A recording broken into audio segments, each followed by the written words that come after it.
अरविंद वाजपेयी जी, अगर विपक्षी एकजुटता होती है, क्या परिस्थितियां पलट सकती हैं 24 में?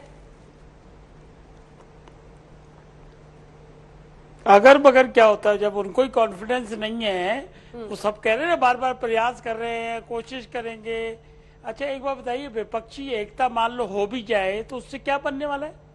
विपक्षी एकता के बाद जो दूसरी हर्डल होती है वो हर्डल है सीट एडजस्टमेंट की, यानी एक के सामने एक। तो वो कैसे पॉसिबल है? वो तो आप वर्ड समझ लीजिए इम्पॉसिबल वर्ड है, क्योंकि कांग्रेस जो सबसे बड़ी पार्टी है उसको अपना रिवाइवल करना है। उस फिर तीसरी हर्डल यह है कि प्रधानमंत्री कौन है। अभी तो हमारी बातचीत हो गई है, प्रयास जारी है, विपक्षी एकता होगी। देखिए विपक्षी एकता इनकी जरूर होगी, इसमें कोई दो राय नहीं है, लेकिन वो एकता जेल में होगी। भ्रष्टाचार के नाम पे जितने लोग जेल जा रहे हैं और जिन्होंने भ्रष्टाचार किया है वही जेल जाता है, पाक साहब आदमी नहीं जाता है। तो जेल में एकता होगी, लेकिन उससे भी कुछ बनने वाला नहीं है। एकता तो मजबूरी हो गई है इनकी, अगर एकता नहीं करेंगे तो कैसे? क्या कह रहे हैं ये अल्टीमेटली कह रहे हैं कि मोदी को हटाओ। तो मोदी को क्यों हटाओ? क्योंकि वो भ्रष्टाचार की लड़ाई कर छेड़ रखी है उसने। भाई भ्रष्टाचार की लड़ाई छेड़ना कहाँ गलत है? और एकता तो अभी आपने देखी थी, हो गई थी 19 पार्टियों की, जब सुप्रीम कोर्ट बकायदा पिटीशन साइन करके गए थे और कह रहे थे जी बेल के लिए हमारे लिए अलग कानून बना दो, इन्वेस्टिगेशन हो तो हमारे घर पे सोफे के आके बैठ के हो जाए। फिर कह रहे थे रिमांड जो है ना जी उसके भी चेंज कर दो, रिमांड का चक्कर न रहे। तो एकता तो स्टेब्लिश हो गई है, लेकिन हमारा सिर्फ मानना यह है कि मोदी के सामने अगर लड़ना होगा तो विकास पे आपको बात करके जवाब देना होगा। क्या रोड मैप है आपके पास? देखिए वो तो 80 करोड़ को दे रहे हैं, फ्री में दे रहे हैं, क्या तोड़ है आपके पास? अच्छा ये राहुल गांधी ने पिछले इलेक्शन में आप याद करिएगा, उन्होंने एक स्कीम बना के दी थी कैलकुलेशन करके कि 72,000 रुपए हम साल के देंगे या जो भी फेयर थी, लेकिन जनता ने यकीन नहीं किया कि जो हमको दे रहा है हम उसको कैसे छोड़ देंगे। तो ये सारी हर्डल कैसे पार होंगी, इसका जवाब पूछ लीजिए किसी से। अगर कोई जवाब हो उनके पास, हाँ इनके पास एक जवाब है कि प्रयास कर रहे हैं जी, प्रयास कर रहे हैं, कोशिश जारी है और कुछ ना कुछ जरूर हो जाएगा। तो हमारा बड़ा साफ मानना है कि विपक्षी एकता हो ना हो उससे कोई फर्क पड़ने वाला नहीं है।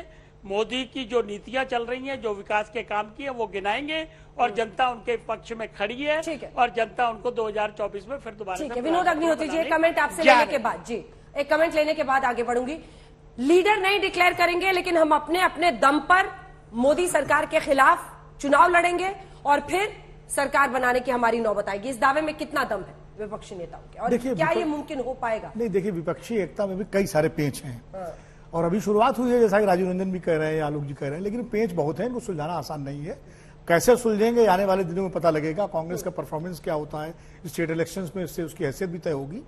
सबसे महत्वपूर्ण पेंच है जो भी, देखिए विपक्षी एकता किसी या तो एक नेता के साथ होती है या एक मुद्दे के साथ होती है। नेता की स्थिति में अभी इसलिए साफ नहीं है विपक्ष का नेता कौन होगा।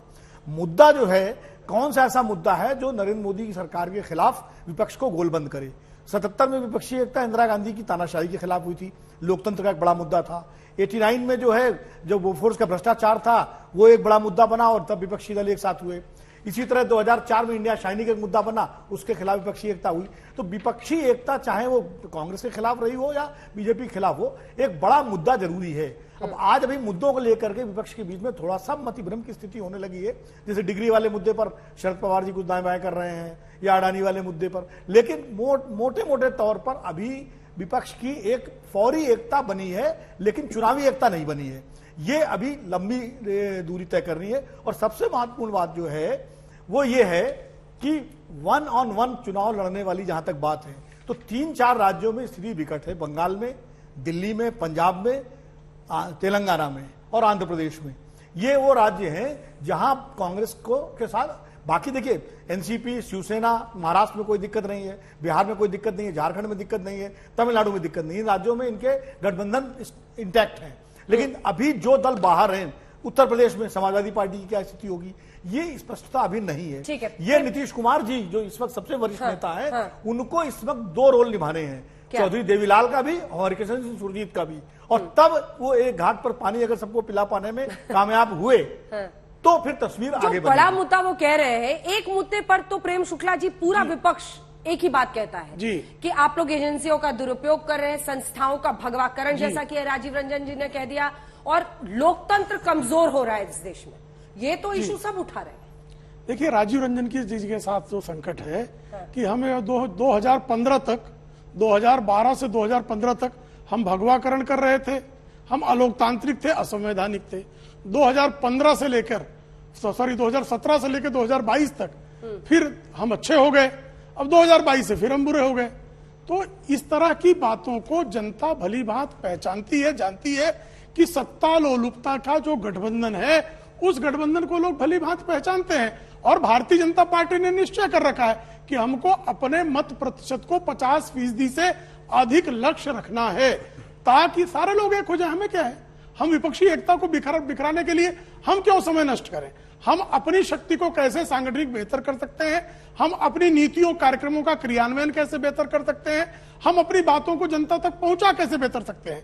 इसी का परिणाम है कि 6 राज्यों में भारतीय जनता पार्टी को 50% से अधिक मत प्रतिशत प्राप्त हो। आप देखती हैं कि विधानसभा चुनाव और लोकसभा चुनाव में परिणाम अलग आते हैं। जैसे 2018 में मध्य प्रदेश, राजस्थान, छत्तीसगढ़ ये चुनाव जीते थे विधानसभाओं का, लेकिन जब लोकसभा के चुनाव आए तो लोकसभा चुनाव में इनको जो है छत्तीसगढ़ में 1 सीट कांग्रेस को नहीं मिली, राजस्थान में 1 सीट कांग्रेस को नहीं मिली, और मध्य प्रदेश में एक छिंदवाड़ा की सीट जो कमलनाथ की अपनी जो है खुद की सीट है, उसके अलावा कोई सीट नहीं मिली।